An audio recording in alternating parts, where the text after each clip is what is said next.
kita perlu gaungkan, Bu Iya, Misnar, betul. bahwa perlengkapan di kita itu sudah lengkap. Iya. Perlengkapan kita diakui oleh wilayah 1 Sumatera dan bahasanya teknisi ataupun operatornya pun kita lengkap, kita siap.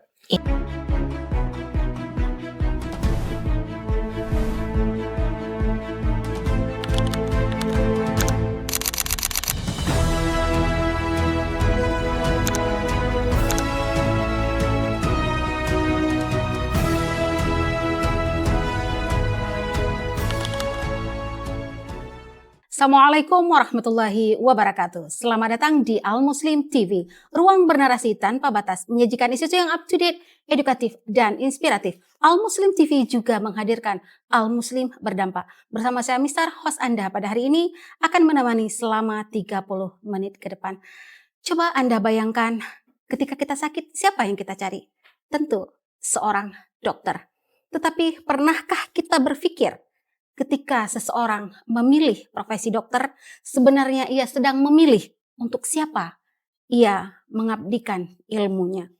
Apakah menjadi dokter itu hanya sekedar tentang jas putih, stetoskop, gelar, dan masa depan yang menjanjikan? Atau ada sesuatu hal yang jauh lebih besar? Hari ini kita akan mendiskusikan sesuatu hal yang mungkin sederhana, tetapi justru menentukan seperti apa seorang dokter seharusnya. Jadi dokter untuk siapa? Inilah topik yang akan kita bincangkan pada hari ini bersama Fakultas Kedokteran Universitas Al Muslim. Ya, telah hadir bersama kita 2 orang narasumber dari Fakultas Kedokteran. Assalamualaikum dokter, apa kabar? Waalaikumsalam, alhamdulillah baik. Ya, ini juga perwakilan dari mahasiswa, apa kabar? Alhamdulillah baik, Bu. Ya, nah ini sebelum kita melanjutkan diskusi kita sebaiknya memperkenalkan diri terlebih dahulu nih. Ini Bapak Dr. Rahmat Faradila, THT BKL. Ya, benar. Ya, beliau merupakan Wakil Dekan 3 bidang kemahasiswaan dan kerjasama Fakultas Kedokteran. Dan M. Ashwaikar merupakan mahasiswa yang memang membidangi bidang humas ya. Terima kasih telah meluangkan waktu untuk bisa berhadir di podcast Al Muslim TV. Kita berbincang-bincang. Saya rasa ini memang seperti kita sampaikan tadi, diskusinya mungkin dilihat sederhana, tetapi ini menentukan ke arah mana seorang dokter nantinya setelah dia menyelesaikan dari program pendidikannya. Baik dok, ini kalau kita berbicara kembali ke belakang nih dok ya, kita menelisik ke belakang. Bagaimana Fakultas Kedokteran ini sehingga bisa berdiri nih sampai sekarang ini sudah semester 3 ya? Sudah semester 3. Bagaimana bisa dokter jelaskan latar belakang sehingga berdirinya Fakultas Kedokteran di Al Muslim ini? Baik, terima kasih moderator Misnar. Mungkin kalau kilas balik ke belakang itu memang perjuangannya panjang. Di situ perumusan masalah atau perumusan ingin dibangunnya Fakultas Kedokteran khusus Al Muslim di Pesangan ini, perumusannya itu adalah dari Rektor Prof. Mawar. Beliau merumuskan bahwa ini harus kita bangun Fakultas Kedokteran yang bersifat tentunya sesuai dengan visi misi itu adalah Islami. Karena ini merupakan kampus atau universitas yang diwakafkan, apa salahnya kita membangun kedokteran itu di tanah wakaf atau kita menjadikan mahasiswa-mahasiswa kedokteran kita itu yang lebih Islami, berempati, dan mungkin secara umum disebut dengan soshum ya, sosial humaniora. Nah, mulai dari situ mulailah terjadi beberapa kesepakatan, terutama itu dari banyak kalangan yang mungkin secara garis besar kita sebut di sini ada Prof. Halus, ada Dr. Sumirda. Nah, beliau melakukan banyak riset perbandingan di beberapa universitas di luar untuk membangun FK. sampai ke tahap itu persetujuan dengan pengampu. Pengampu itu adalah Fakultas Kedokteran Universitas Sakwala. Nah, beliau di sana atau WSK ini adalah pengampu kita, yang mana itu nanti akan membuat fakultas kita menjadi lebih terkredensial baik. Nah, awal mulanya itu di tahun 2023 itu udah mulai, sampai sekarang terbentuknya FK itu di 2000 sampai penerimaan ya, Bung Isnar ya, 2025. Udah alhamdulillah kita sudah mendapatkan akreditasi tahap 1, di mana itu maksudnya sudah bisa kita terima mahasiswa itu paling banyak itu 50 orang. Iya. Nah, untuk ke depan itu menjadi tantangan memang supaya kita terkredensial lagi, supaya kita bisa mendapatkan mungkin 100 mahasiswa. Mungkin seperti itu di awal tahapnya, perjuangannya panjang sampai beberapa kerjasama di luar seperti MSU, itu Malaysian Science University, kita udah kerjasama juga ke sana, dan beberapa kurikulum mahasiswa pun mungkin ada yang di sana nantinya, misalnya. Iya. Mungkin seperti itu. Luar biasa. Ini kan kalau kita berbicara kerjasama segala macam fasilitas, ini kan sangat dibutuhkan oleh Fakultas Kedokteran. Nah, ini sebenarnya bagaimana sih komitmen sehingga ini betul-betul bisa terlaksana seperti apa yang diharapkan? Baik. Untuk sarana prasarana ya jadinya, kita di Al-Muslim sudah, karena memang seperti kita bilang tadi, sudah melakukan riset di beberapa universitas, dan kita ambil manfaat dari beberapa kerjasama dengan universitas juga, lalu kita combine, kita masukkan ke dalam sarana dan prasarana di fakultas. Setelah semuanya terlaksana, itu kita lihat bahwa setelah semuanya kita combine dan segala macamnya itu, rupanya sarana dan prasarana kita itu dianggap unggul di wilayah 1 atau wilayah Sumatera. Di beberapa fakultas itu masih belum ke taraf kita. Itu dari asesornya langsung yang mengatakan. Untuk sarana yang unggulan di kita itu adalah Sektra. Sektra itu adalah anatomi.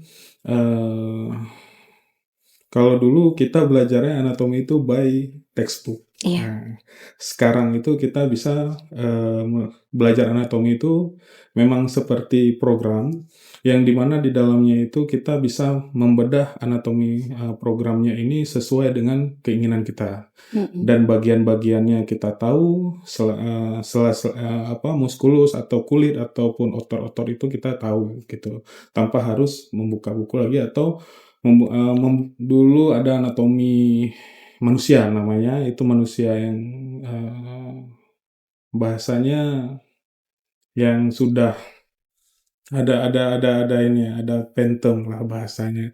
Itu anatomi tubuh manusianya emang harus kita bedah, dan itu setelah pembedahan ya nggak bisa dipakai lagi, Bu Misna.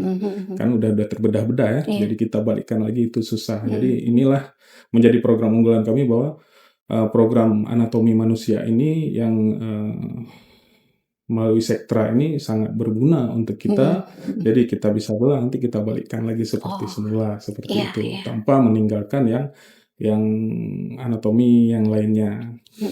Program-program lainnya itu seperti lab biokimia, mikroskop, dan lain-lain itu sudah terstandar di wilayah 1 juga. Ini mungkin kita perlu gaungkan, Bu Misna, bahwa perlengkapan di kita itu sudah lengkap. Perlengkapan kita diakui oleh wilayah 1 Sumatera, dan bahasanya teknisi ataupun operatornya pun kita lengkap, kita siap. Iya, luar biasa ya. Artinya komitmen baik itu dari sumber daya manusianya juga dokter-dokternya sudah lengkap gitu ya. Sudah lengkap. Iya. Jadi ini luar biasa nih, Dok. Jadi semoga dari apa yang dokter sampaikan itu bisa menjadi apa istilahnya tuh hal informasi, hal positif dan informasi bagi di luar sana, bagi orang tua ataupun adik-adik yang masih penasaran gitu, ataupun masih bingung sebenarnya saya mau apa gitu. Jadi Sehingga dengan ada informasi yang telah kita berikan ini membawa sesuatu hal baru bagi mereka. Oh ternyata dekat kita ini juga sebenarnya sudah ada tempat yang bisa kita tuju gitu ya Dok ya. Iya. Ya baik, terima kasih dokter. Ini sekarang kita menuju ke adik kita Ashwa ya. Oke Ashwa. Ini kan Ashwa termasuk salah satu ya bisa dibilang Gen Z gitu ya. Nah kalau dengan Gen Z itu kalau istilahnya tuh kalau sudah berbaju putih itu sudah keren gitu ya. Ini aku gitu ya, ini gue gitu ya. Dari segi media. Dari segi media kan udah seperti itu. Nah, apa sih yang membuat seorang Ashwa itu menarik untuk memilih Fakultas Kedokteran Universitas Al Muslim dari segitu banyaknya fakultas kedokteran yang ada di Aceh khususnya? Bismillah Bu, izin Bu, Iya, terima kasih banyak untuk silakan. Unisnya sebagai host. Jadi kenapa memilih Fakultas Kedokteran di Universitas Al Muslim sedangkan banyak fakultas kedokteran lainnya termasuk Sumatera ya Bu. Jadi karena salah satunya untuk alasan memilih Fakultas Kedokteran Universitas Al Muslim karena saya putra daerah langsung putra daerah di sini Bu. Saya putra daerah di sini, saya lahir di Matang Gelumpang 2. Karena tujuan saya memilih Fakultas Kedokteran mungkin di USK sudah banyak, mungkin di daerah-daerah lain, kampus minimal di Luk Semawe. Karena saya sebagai putra daerah ingin membangun dan menuju inovasi tinggi, ingin mengembangkan Fakultas Kedokteran di Universitas Muslim. Gitu. Iya, baik. Nah, kalau kita berbicara seorang dokter nih ya, itu pasti sudah punya yang namanya kredibilitas ya. Pintar gitu ya, punya nilai jual gitu ya. Kemudian pasti dia kuat belajar gitu ya. Ya kalau udah kita bicara dokter ya harus seperti itu. Nggak mungkin kan dokternya itu gimana gitu kan. Nah, selain pintar nih ya, selain pintar, karakter apa yang harus dibangun oleh seorang calon dokter dari sekarang nih? Kalau dari pengalaman dari saya sendiri sebagai mahasiswa Fakultas Kedokteran, untuk melihat karakter bahwasanya mahasiswa itu tidak harus pintar sebenarnya Bu. Kalau menurut dari pribadi saya yang udah berjalan mungkin setahun ya, karena kami angkatan pertama. Jadi melihat dari kawan-kawan semangat belajar yang perlu diprioritaskan tuh rajin, habis itu istiqomah kan. Misal ya untuk manajemen waktu itu yang paling penting Ibu. Kalau untuk pinter, kalau kita lihat sekarang banyak orang pintar Ibu, tapi untuk yang disiplin yang memang betul-betul istiqomah, yang betul-betul memang di jalannya langsung itu jarang Ibu kan.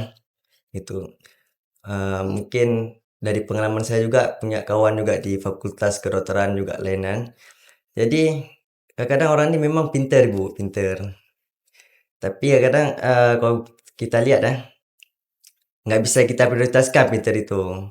Karena pernah itu di kampus saya sendiri ada orang pintar sama orang rajin.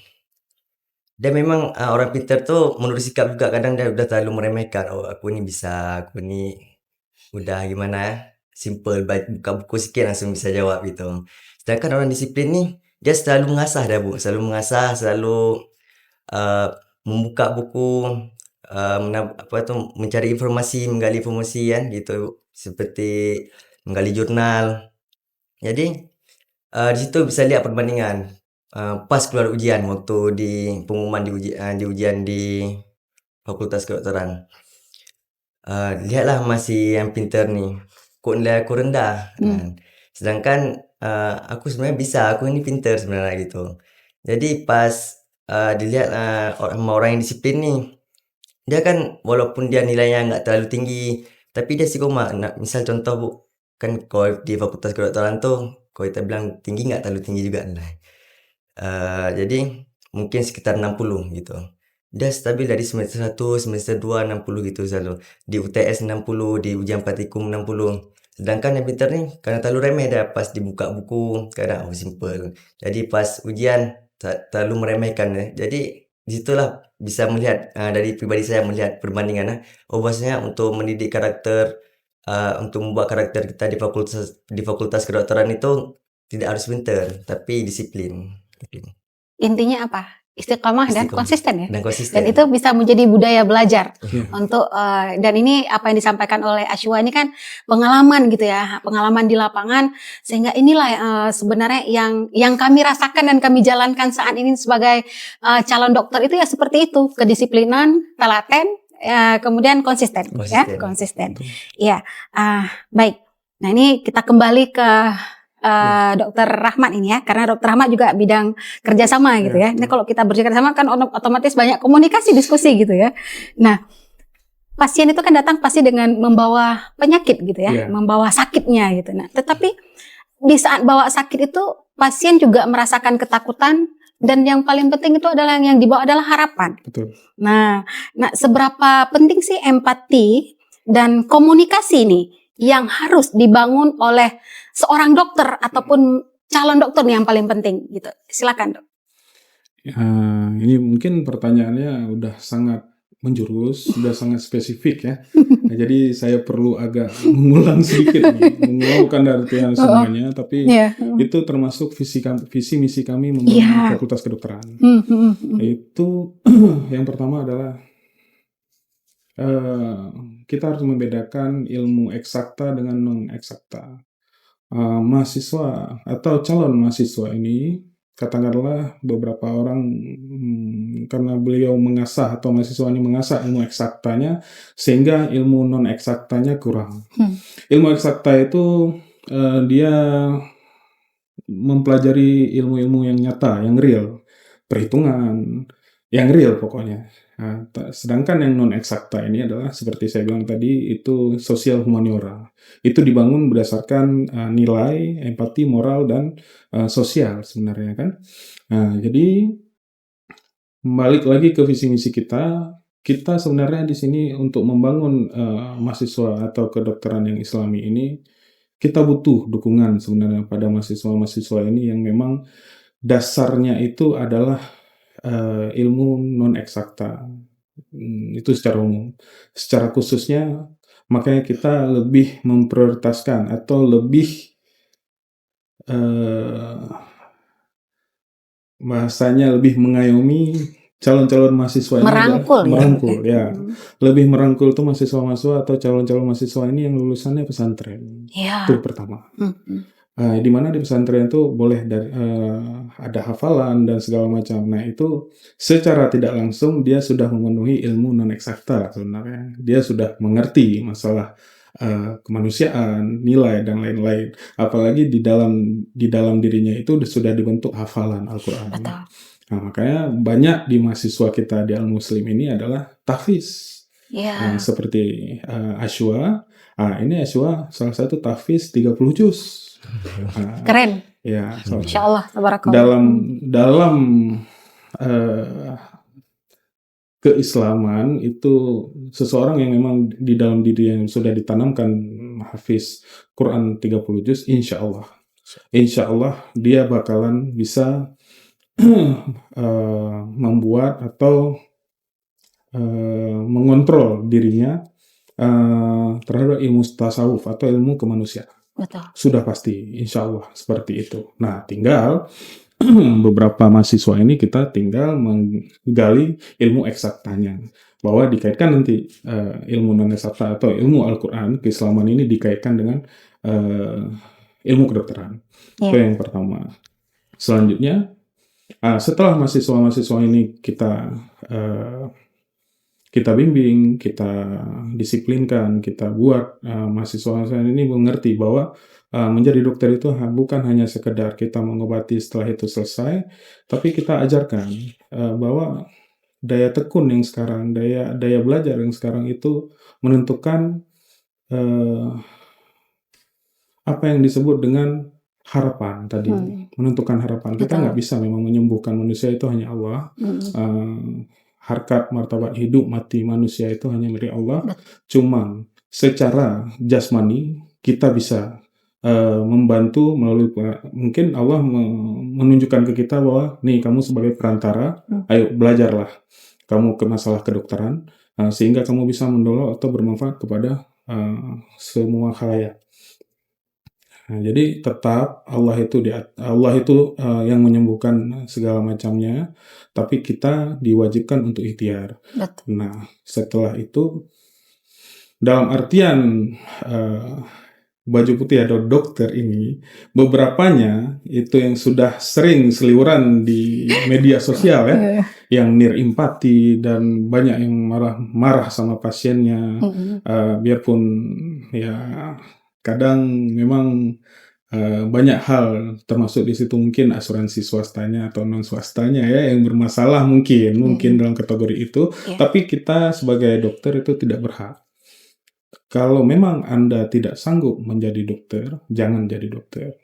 Kalau Anda sanggup jadi dokter, maka Anda siap dengan apa resiko yang ke depan yang Anda dihadapkan.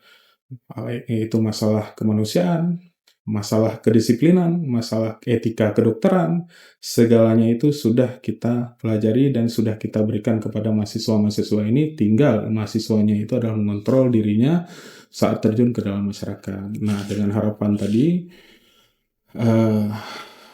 mahasiswa-mahasiswa yang sudah tertanam di dalamnya itu, atau alumni dari pesantren ini, sudah tahfiz juga, harapannya kita memetik hasil yang indah nanti Bu Misna. Jadi bisalah dokter itu adalah untuk umat nantinya. Itu mungkin visi misinya Bu Misna. Ma yazra' yahsud ya. Ya. Ya, ini menarik sekali ya. Tapi sedikit lagi nih karena tadi dokter sudah menyampaikan kalau Ashwa ini adalah tahfizul Quran 30 juz ya.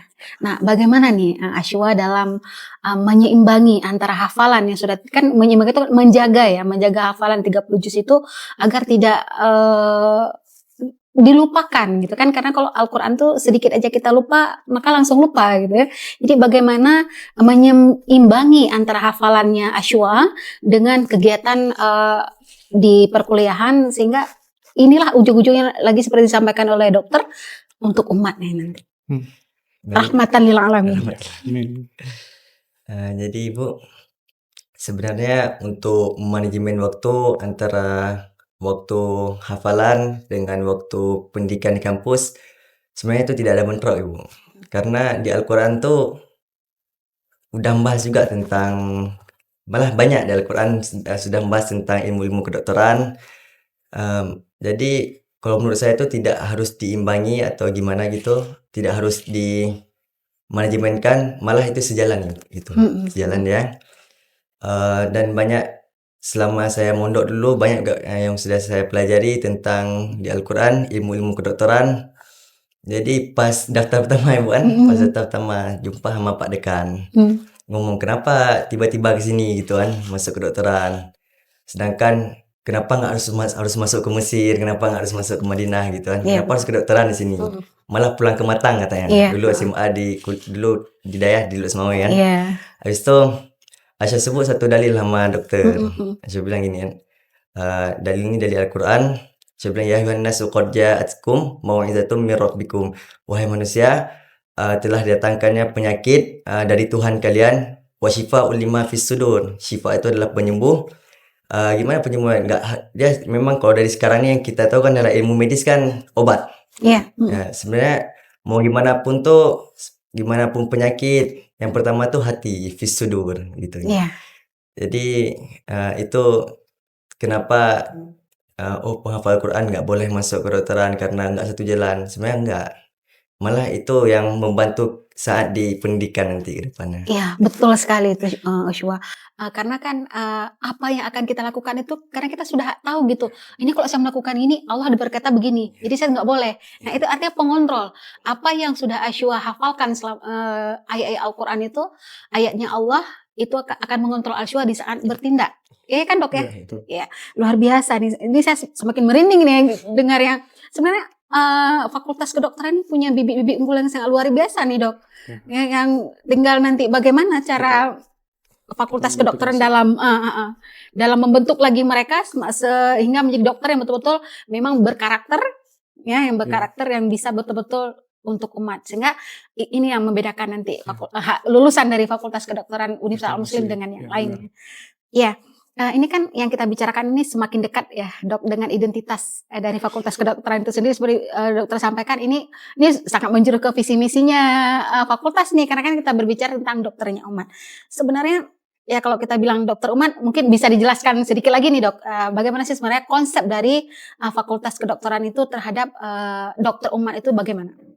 Baik, sebenarnya konsepnya kalau dikatakan berat, nggak berat, simpel pun tidak simpel sebenarnya, Iya, Bu Mistar.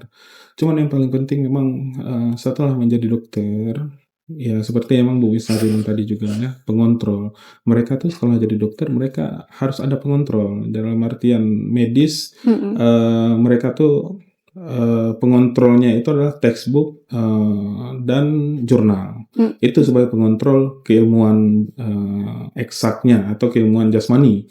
Jadi iya, dia tidak boleh, lepas dari apa yang sudah disebut dengan standar operasionalnya, SOP misalnya kan. mhm, Dikatakan misalnya dalam mengobati, pasien dengan penyakit tuberkulosis. Nah, iya, di situ sudah ada SOP-SOP tertentu yang obatnya sudah ada, terapinya sudah ada, kriteria, fisioterapinya dan lain-lainnya sudah ada. Namun, di luar dari itu, si mahasiswa ini atau yang udah kita jadikan dokter nanti insya Allah, dia mengerti bahwa, pengobatan itu sebenarnya sudah ada, SOP-SOP tertentu dan itu menjadi hal wajib mereka dalam, berkompetensi sebagai dokter nanti. Jadi mereka nggak akan lari dari situ, itu pertama. Yang kedua, yang seperti tadi, ada pengontrol lain di situ yang sejalan, yaitu hafalan Al-Qur'annya.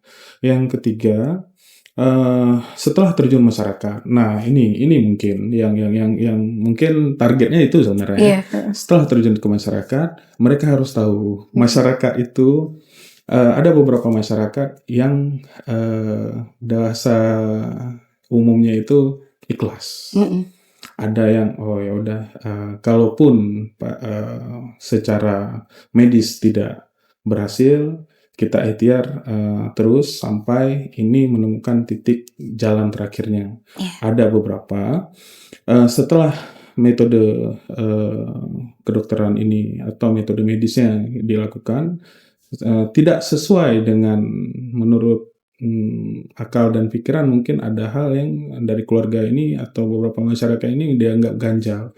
Nah, ini menjadi polemik, dan dipermasalahkan. Sehingga, itu akan menjadi pemicu, bentroknya atau, trust masyarakat kepada, dunia kedokteran itu akan berkurang. mhm, Nah, di sini sebenarnya poin pentingnya adalah gimana sih kita menghasilkan mahasiswa atau kedokteran mahasiswa-mahasiswa dokter ini nanti ke depannya adalah biar supaya masyarakat tuh trust ke kita. mhm, Untuk sementara ini memang kalau kita lihat dari media sosial dan lain-lain, trust masyarakat Indonesia khususnya terhadap dunia kedokteran, dunia medis, nakes dan lain-lain itu sudah menurun. mhm, Banyak yang sudah lari keluar. Sedangkan secara perbandingan ilmu, keilmuan, kita tuh masih ada ke sana, ada kongres mhm, namanya, ada pertemuan, kolegium, dan lain-lain, itu sudah sejalan secara keilmuan. Namun ada beberapa memang, masalah di sistem yang membuat kadang-kadang masyarakat dengan nakes ini bentrok, Bu Misna. Jadi mhm, itu yang kita sayangkan sebenarnya.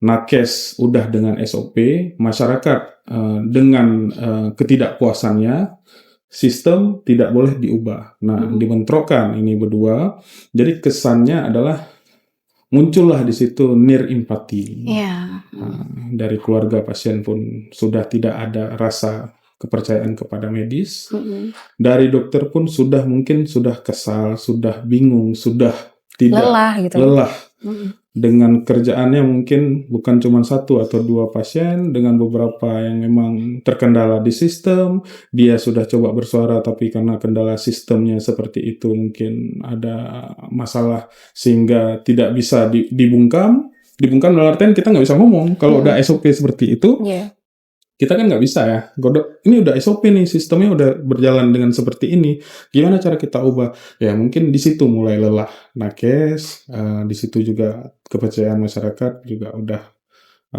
nggak udah menurun.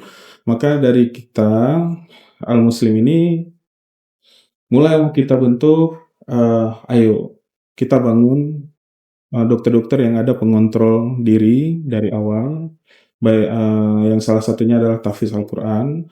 Dengan secara tidak langsung nanti pada saat kita lepas kepada masyarakat, dia sudah ada pengontrol dirinya, Bu Misnar. Iya. Maka marilah di sini kita sama-sama yang mungkin khususnya bagi Padepokan ataupun pesantren, ayo yang masih yang siswa-siswanya atau yang ininya masih bagus hafalan dan mungkin bisa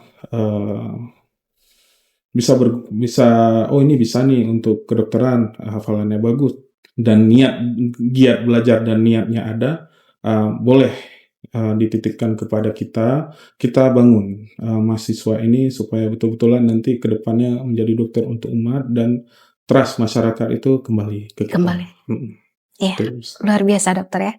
Nah, ini kan ini Universitas Al-Muslim ini kan merupakan kampus wakaf ya. Iya. Ya, jadi berarti kita ini sudah sangat dekat dengan masyarakat. Nah, seberapa penting sih mahasiswa kedokteran ini ya memahami persoalan kesehatan yang nyata di masyarakat? Baik, Bu Misnar, ini masuk ke visi kedua juga, karena kebetulan Fakultas Kedokteran kita berdiri dengan adanya, bukan syarat sebenarnya, ada ciri khusus kita, Bu Misnar. Unik gitu ya? Unik. Keunikan. Jadi itulah yang diminta oleh asesor di luar, bahwa Fakultas Kedokteran tidak untuk sekarang kalau mau dibangun tuh nggak boleh secara umum Fakultas Kedokteran aja gitu, nggak bisa, harus ada ciri khusus. Nah, kita bangun di sini Fakultas Kedokteran dengan penciri penyakit respirasi, Bu Ustaz. Respirasi khususnya. Perbedaannya adalah Fakultas Kedokteran yang non penciri, dia secara umum, belajarnya secara umum. Namun kalau misalnya kita, karena penciri kita adalah respirasi, maka setiap blok, setiap kurikulum, setiap semester itu SKS mereka tuh ada masalah penciri. Masalah pencirinya baik itu respirasi pasti. Kenapa harus pencirinya respirasi gitu kan? Karena sebelum pun FK ini dibangun, beberapa seperti saya bilang tadi, pendiri-pendirinya itu sudah mensurvei bahwa khususnya di Pesangan sampai Biren itu angka kejadian tuberkulosis itu sangat tinggi, Bu Ismail. Itu yang pertama. Jadi mereka inilah nanti jebolan-jebolan kita yang mengerti respirasi itu lebih tinggi dibandingkan fakultas-fakultas kedokteran yang ada di Indonesia. Harus mereka. Jadi kami berharap mereka ini nantinya bukan cuma di sini juga berprestasi. Di luar daerah pun mereka harus berprestasi. Kenapa? Karena memang ciri-ciri khusus kita sebagai penyakit respirasi itu ada. Jangan sampai kalah dengan fakultas-fakultas lain yang cirinya itu tidak seperti kita. Untuk pengabdian lainnya, karena memang kita sudah bentuk BEM, timeline untuk pengabdian masyarakatnya ada. Jadi untuk awal, mungkin untuk saat ini, tahun di awal ini kita memang membuat beberapa kali promkes ya, promosi kesehatan. Kita undang masyarakat tuh ke Fakultas Kedokteran. Jadi kita edukasi gitu edukasi dan pemeriksaan gratis di situ sebagai pengabdian kita juga, sebagai promosi kita juga, dan mereka jangan maksudnya mahasiswa pun sudah terjun ke lapangan tanpa harus menunggu koas ataupun setelah jadi dokter. Jadi kita kenalkan ke mereka itu ini gini loh, bersosial dengan masyarakat. Nah, itu seperti itu. Itu paling penting. Nah, ini kan sudah disampaikan nih sama dokter. Nah, Ashwa selaku mahasiswa yang sedang di semester 3 ini, apa yang sudah Ashwa dapatkan sesuai dengan apa yang telah disampaikan oleh dokter terkait dengan kurikulum yang memang kita uniknya di respirasi nih, Ashwa? Baik, Bu. Kemarin tuh mungkin udah hampir setahun lah, Bu ya. Kita udah sudah melewati bencana banjir. Kan di daerah kita ini kan banyak debu. Habis itu bekas-bekas tanah dari sungai. Sedangkan itu kampus off, sedang libur. Teleponlah sama pihak kampus, bukan pihak kampus, sama dosen sendiri. Telepon, kami harus hadir. Kenapa, Dok? Bilang kan, kesini aja dulu. Oke, kami berangkat. Tiba-tiba tuh masker disediain sama Pak Dekan, 1 dus ada. Jadi kami berdiri depan lampu merah, kami nggak bagiin masker. Kami nggak bagiin, kalau memang ada orang misal lewat nih di lampu merah, kami berhentiin, kami pasangin masker. Itu sebagai edukasi kami.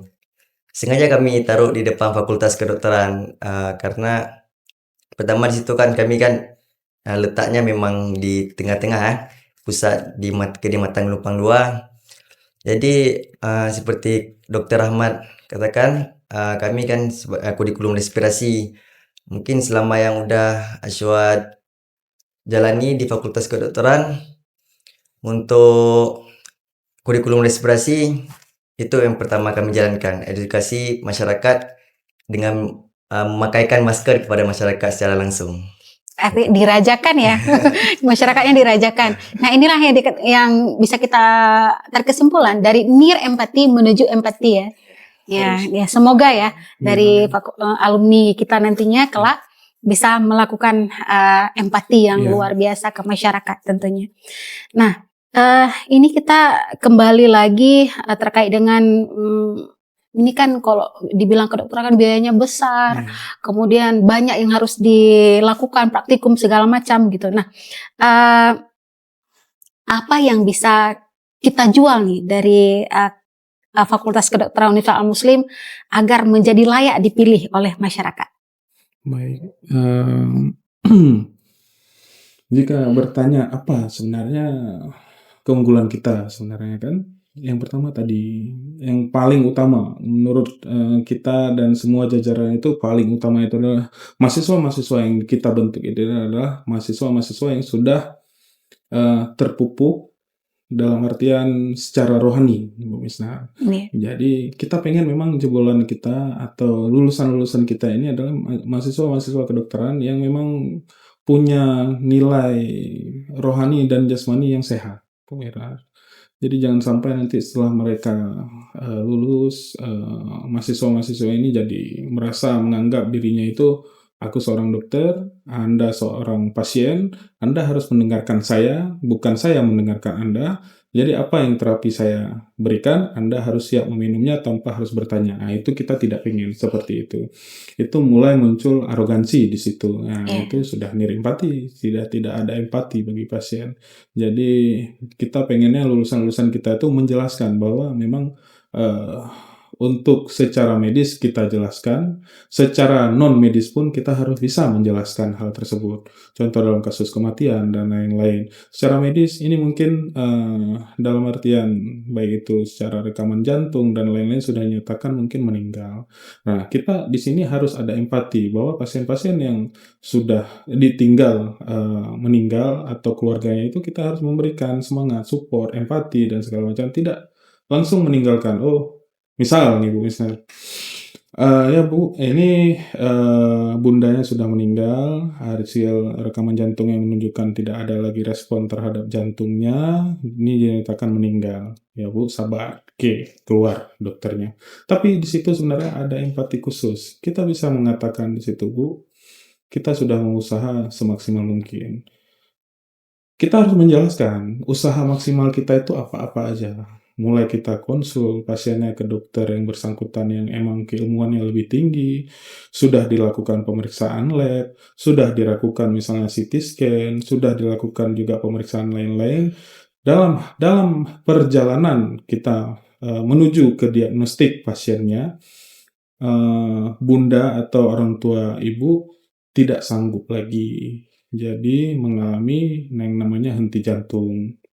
Jadi usaha-usaha kita ke arah untuk membuat perbaikan kepada pasien atau kepada orang tua ibu itu sudah kita anggap maksimal, kita sudah ke arah sana dan memang waktunya memang sudah ditetapkan. Jadi mohon ibu mengikhlaskan, mudah-mudahan ini menjadi ladang surga bagi bunda sendiri dan keluarga karena sudah berikhtiar. Dalam artian ikhtiar itu wajib, Bu. Kita harus seperti itu, berempati. Nah, mungkin setelah itu pun keluarga bakalan bisa menerima. Jadi tidak hanya kita bilang, Bu, ini pasiennya udah meninggal ya, yang sabar, kita tinggal gitu kan. Jadi loh dokternya cuma bilang itu cabut gitu. Nah, Iya. itu yang kita tidak inginkan sebenarnya lulusan kita. Yang kedua, apalagi yang maksudnya yang bisa menarik orang ke kita gitu kan. Eh, Sebenarnya sertifikat kita ada, saya lupa bahwa itu ada Iya. sertifikat dari asesor bahwa kita memang secara sarana prasarana kita memang diakui unggul gitu. Itu pertama. Itu yang kedua. Bahwa mulai dari sarana mikrobiologi, biokimia, secara kadaver itu Yang sudah. mohon maaf yang utuh, yang memang itu ada ketentuan-ketentuan tersendiri lah kita bisa dapatkan kadaver utuh, ada kadaver program juga yang teknologi, dan di beberapa FK di wilayah 1 khususnya Sumatera itu belum ada. Khusus di kita ada. Luar biasa. Ya. Yang ketiga, mungkin kalau beberapa fakultas lain itu secara umum mengundang calon-calon mahasiswa ini, kita secara khusus mengundang beberapa padepokan ataupun pesantren. Nah, itu harapannya memang jangan sampai memang kedepannya pesantren ini kita jadi ustadz aja semua. Jangan maksudnya bukan nggak boleh Bu Bisnar, cuman kalau boleh didukung juga kami. Didukung juga kami dunia kedokteran ini supaya visi misi kami seperti tadi, dokter untuk umat itu bisa kita realisasikan. Itu yang penting ya dok. Itu yang penting. Ya, ternyata tidak terasa ya dok ya, waktu kita sudah lebih dari 30 menit nih. Nah ini satu pertanyaan lagi nih untuk Ashwa.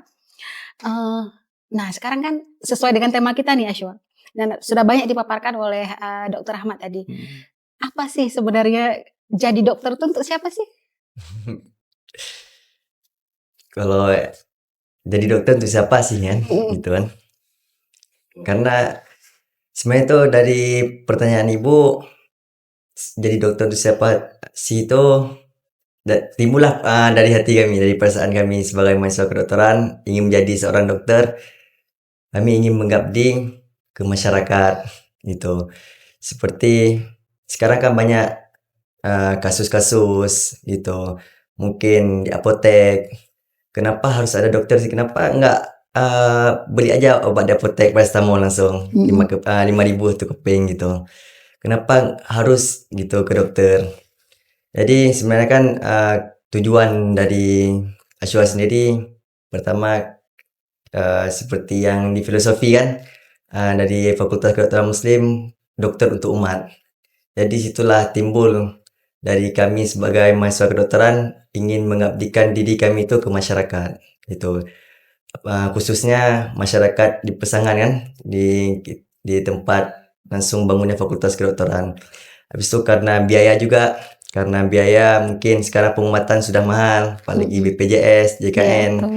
Jadi dari pribadi Ashwa sendiri mungkin jadi mahasiswa Fakultas Kedokteran, kedepannya insyaallah nanti mungkin doa dari dosen juga kan, dari ibu, dari dosen di kampus, bila nanti jadi dokter, pernah bahas juga sama mahasiswa mungkin kan, kita buka klinik satu sama-sama nanti untuk pengobatan yang memang nggak ada tarif biaya sedikit pun gitu. Oh ya, sugoi.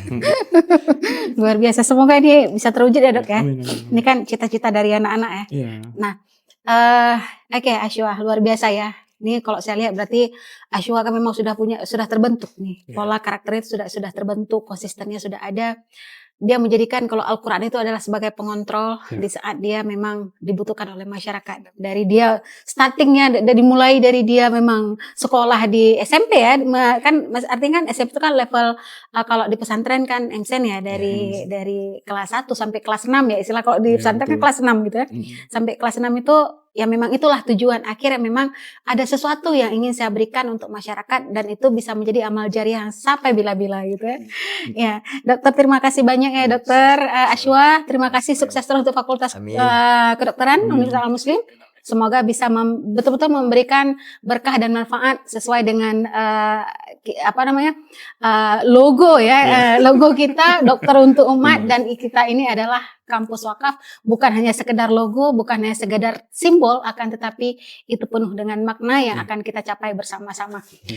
Iya, baik pemirsa Al Muslim TV, di balik jas putih ada pengabdian, di balik ilmu ada pengabdian, dan di balik profesi ada kemanusiaan. Di mana lagi kalau bukan di Fakultas Kedokteran Universitas Al Muslim, Dokter Untuk Umat. Sampai bertemu kembali pada podcast yang berikutnya tetap di Al Muslim TV.